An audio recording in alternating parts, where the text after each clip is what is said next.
everyone, so today I'm going to talk about the reproductive justice with women, and specifically how the Dalkon shield was very discriminative towards women. So the Dalkon shield was a device that was developed in the 1960s.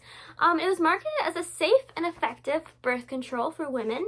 However, it caused serious harm, leading to infections, injuries, and even death. I found the story of Linda Tao very interesting. They mentioned her in the Crime Junkie podcast.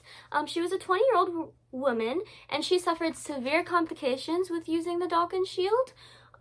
It seriously harmed her reproductive system, and this just really sheds light on how this can be so detrimental to women using the Dalkon shield, and it needs to be taken seriously.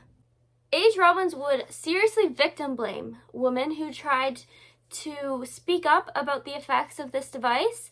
He was victim blame women specifically who had pelvic inflammatory disease or blood poisoning, and would say that it's either multiple partners, or he would say it's a hygiene issue.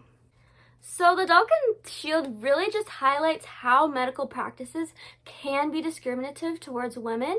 The make of this device was not for women's health, it was for profit.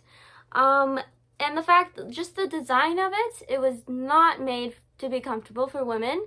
The string of it, the part to like pull it out, it was seriously like bad for infections. And anyone who tried to mention that would just kind of get rejected.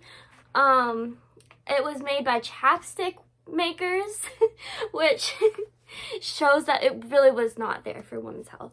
So medical texts and studies during that time really pushed the belief that women were irrational, unstable, and in need of regulation.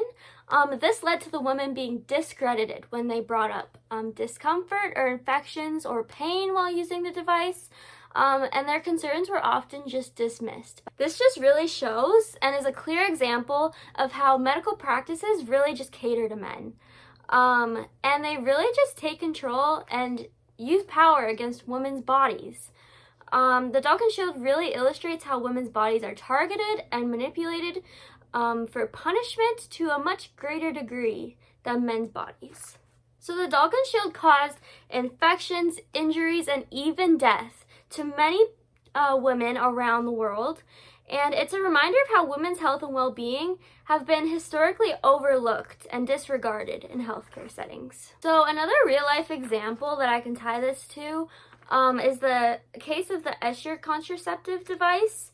Similar to the Dalkon shield, it was marketed as safe, but it was not safe. It caused serious health issues and complications for many women who use it. But both of these stories just really highlight the impact of medical and scientific discourses on women's bodies, as well as regulatory and marketing practice that prioritize profit over the well-being of women's bodies. But both these cases just really highlight how hard it can be for women to find safe and reliable reproductive health options. So in conclusion, the Dalkon shield just really highlights the deep-rooted issues of power and control over women's bodies in healthcare.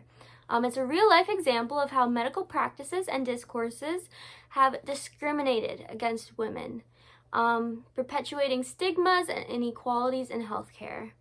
Thank you for listening, and let's continue to advocate for safe reproductive justice for women.